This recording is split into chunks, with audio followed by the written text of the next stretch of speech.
c'est d'un monument des séries dont j'aimerais parler, Les Sopranos, qui quand ils sont arrivés sur la grande chaîne câblée HBO en 1999, ont reçu de la part du New York Times des éloges tels que le grand journal américain disait que c'était l'événement culturel le plus important des 20 dernières années aux États-Unis. We are a family, so we're gonna deal with this as a family. All due respect, you got no fucking idea what it's like to be number one. Et qu'est-ce que ça raconte, Les Sopranos, pour celles et ceux qui n'ont pas eu la chance de voir la série? Eh bien, c'est l'histoire d'un mafieux dans le New Jersey, à côté de New York, un type un peu fatigué, tellement fatigué qu'il a des crises de panique et qui va voir une psy. Donc ça démarre comme ça, sur l'histoire familiale et intime de cet homme qui à la fois tue de ses propres mains et va pleurer chez sa psy.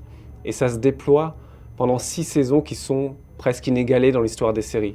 C'est-à-dire que ça devient à la fois une tragédie familiale, l'introspection d'un homme en proie à ses démons, à l'idée de la mort.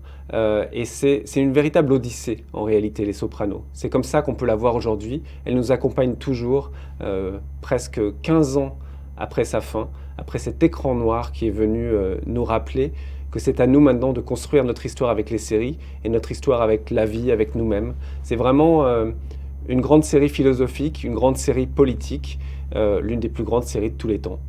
Les Sopranos, c'est sur MyCanal et OCS.